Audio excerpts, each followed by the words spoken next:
Prophet.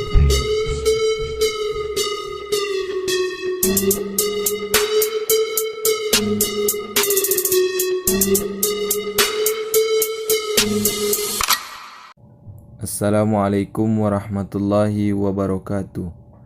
Saya Ahmad Alpit Rifai akan mempresentasikan materi mengenai politik dan strategi nasional. Kata politik secara etimologis berasal dari bahasa Yunani, yaitu politeiai. Politeiai berasal dari kata polis, yang berarti kesatuan masyarakat yang berdiri sendiri, yaitu negara, sedangkan teiai yang berarti urusan. Politik secara umum adalah bermacam-macam kegiatan dalam suatu sistem politik yang menyangkut proses menentukan tujuan-tujuan dari sistem tersebut dan melaksanakan tujuan-tujuan tersebut, meliputi pengambilan keputusan mengenai apakah yang menjadi tujuan dari sistem politik itu, menyangkut seleksi atau beberapa alternatif dan penyusunan skala prioritas dari tujuan-tujuan yang telah dipilih. Yang kedua, pengertian strategi. Kata strategi berasal dari bahasa Yunani yang berarti the art of general atau seni seorang panglima yang bisa digunakan dalam peperangan. Sedangkan secara umum, strategi merupakan cara untuk mendapatkan kemenangan atau tercapainya suatu tujuan termasuk politik. Dengan demikian, kata strategi tidak hanya menjadi monopoli para jenderal atau bidang militer saja, tetapi telah meluas ke segala bidang kehidupan. Jadi, strategi nasional adalah cara melaksanakan politik nasional dalam mencapai sasaran-sasaran dan tujuan yang ditetapkan oleh politik nasional. Yang ketiga, dasar pemikiran politik dan strategi nasional. Dasar pemikirannya adalah pokok-pokok pikiran yang terkandung dalam sistem manajemen nasional yang berlandaskan ideologi Pancasila, Undang-Undang Dasar 1945, wawasan Nusantara, dan ketahanan nasional. Landasan pemikiran dalam sistem manajemen nasional ini penting, artinya karena di dalamnya terkandung dasar negara, cita-cita nasional, dan konsep strategis bangsa Indonesia. Yang keempat, proses penyusunan politik dan strategi nasional. Mekanisme penyusunan politik dan strategi nasional di tingkat suprastruktur politik diatur oleh Presiden. Dalam melaksanakan tugasnya ini, Presiden dibantu oleh lembaga-lembaga tinggi negara lainnya, serta dewan-dewan yang merupakan badan koordinasi seperti Dewan Stabilitas Ekonomi Nasional, Dewan Pertahanan Keamanan Nasional, Dewan Tenaga Atom, Dewan Penerbangan dan Antariksa Nasional Republik Indonesia, Dewan Maritim, Dewan Otonomi Daerah, dan Dewan Stabilitas Politik dan Keamanan. Sedangkan proses penyusunan politik dan strategi nasional di tingkat suprastruktur politik dilakukan setelah Presiden menerima GBHN. Selanjutnya, Presiden menyusun program kabinetnya dan memilih materi-materi yang akan melaksanakan program kabinet tersebut. Program kabinet dapat dipandang sebagai dokumen resmi yang memuat politik nasional yang digariskan oleh Presiden. Jika politik nasional ditetapkan Presiden, maka strategi nasional dilaksanakan oleh para menteri dan pimpinan lembaga pemerintah non-departemen, sesuai dengan bidangnya atau petunjuk dari Presiden. Adapun faktor-faktor yang mempengaruhi penyusunan dan strategi nasional terdiri dari 4 bagian. Yang pertama, perkembangan global. Dalam penyusunan politik dan strategi nasional, tentunya pemerintahan harus memperhatikan aspek global yang sedang khususnya yang berhubungan dengan isu demokrasi, HAM, lingkungan hidup, terorisme, globalisasi, pasar bebas, dan pedagang bebas. para pengambilan kebijakan dalam menyusun politik dan strategi nasional pasti akan memperhatikan perkembangan lingkungan strategi pada skala global, khususnya yang terkait dengan hubungan luar negeri. Yang kedua, perkembangan regional. Dalam penyusunan politik dan strategi nasional, tentunya hal-hal yang berhubungan perkembangan lingkungan strategis dalam skala regional seperti kejahatan transnasional, perbatasan, keamanan regional, dan organisasi regional dalam rangka ASEAN dan APEC tentunya menjadi bahan pertimbangan yang sangat penting.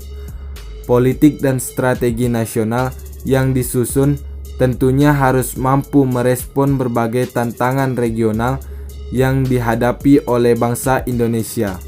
Yang ketiga, perkembangan nasional. Dalam penyusunan politik dan strategi nasional, perkembangan skala nasional yang meliputi Astagatra, Trigatra, dan Gatra menjadi masukan yang sangat penting. Perubahan politik dan strategi nasional pada tataran empiris yang mengalami perubahan dari masa Orde Lama, Orde Baru, dan Orde Reformasi merupakan bukti nyata betapa perkembangan lingkungan strategis di tingkat nasional sangat berpengaruh. Adapun proses penyusunan politik dan strategi nasional yang pertama yaitu Orde Lama. Proses penyusunan politik dan strategi nasional pada era Orde Lama atau sering dikenal pula dengan sebutan demokrasi terpimpin ini diliputi situasi, kondisi, dan keadaan masyarakat dan negara yang serba tidak memutuskan. Politik dan strategi nasional pada masa Orde Lama ditunjukkan untuk merancang pola pembangunan masyarakat adil dan makmur atau masyarakat sosialisme Indonesia. Adapun tujuan itu harus dicapai dengan pembangunan nasional, semesta, dan berencana. Karena pola pembangunan itu harus menggambarkan keinginan seluruh daerah dan seluruh lapisan dan golongan bangsa Indonesia dari Sabang sampai Merauke. Yang kedua, masa Orde Baru. Proses penyusunan politik dan strategi nasional pada era Orde Baru atau sering dikenal dengan sebutan demokrasi Pancasila didasarkan pada Undang-Undang Dasar 1945, khususnya pasal 3, di mana MPR menetapkan Undang-Undang Dasar dan garis-garis besar haluan negara (GBHN). GBHN merupakan program pembangunan nasional di segala bidang yang berlangsung terus-menerus dalam rangka mencapai tujuan nasional dan mewujudkan cita-cita nasional. Dalam melaksanakan GBHN, Presiden menyusun rencana pembangunan 5 tahun Repelita. Repelita disusun oleh Presiden dengan bantuan Badan Perencanaan Pembangunan Nasional. Yang kelima, stratifikasi politik nasional. Stratifikasi politik nasional dalam negara Republik Indonesia terbagi menjadi 5 bagian. Yang pertama, tingkat penentuan kebijakan puncak. Tingkat penentuan kebijakan puncak terbagi menjadi 2 bagian. Yang pertama yaitu meliputi kebijakan tertinggi yang menyeluruh secara nasional dan mencakup penentuan undang-undang dasar. Kebijakan tingkat tinggi dilaksanakan oleh MPR. Yang kedua, menyangkut kekuasaan kepala negara seperti tercantum pada pasal 10-15 Undang-Undang Dasar 1945. Tingkat penentuan kebijakan puncak termasuk kewenangan Presiden sebagai kepala negara. Yang kedua, tingkat kebijakan umum. Tingkat kebijakan umum merupakan tingkat kebijakan di bawah tingkat kebijakan puncak, yang lingkupnya juga menyeluruh nasional dan berupa penggarisan mengenai masalah-masalah makro strategis guna mencapai tujuan nasional dalam situasi dan kondisi tertentu. Yang ketiga, tingkat penentuan kebijakan khusus. Kebijakan khusus merupakan penggarisan terhadap suatu bidang utama pemerintah sebagai penjabaran terhadap kebijakan umum guna merumuskan strategi, administrasi, sistem, dan prosedur dalam bidang utama tersebut. Wewenang kebijakan khusus terletak pada materi, berdasarkan dan sesuai dengan kebijakan pada tingkat di atasnya. Yang kelima, kekuasaan membuat aturan di daerah. Kekuasaan membuat aturan di daerah dikenal dua macam. Yang pertama, penentuan kebijakan mengenai pelaksanaan pemerintahan pusat di daerah yang wewenang pengeluarannya terletak pada gubernur dalam kedudukannya sebagai wakil pemerintah pusat.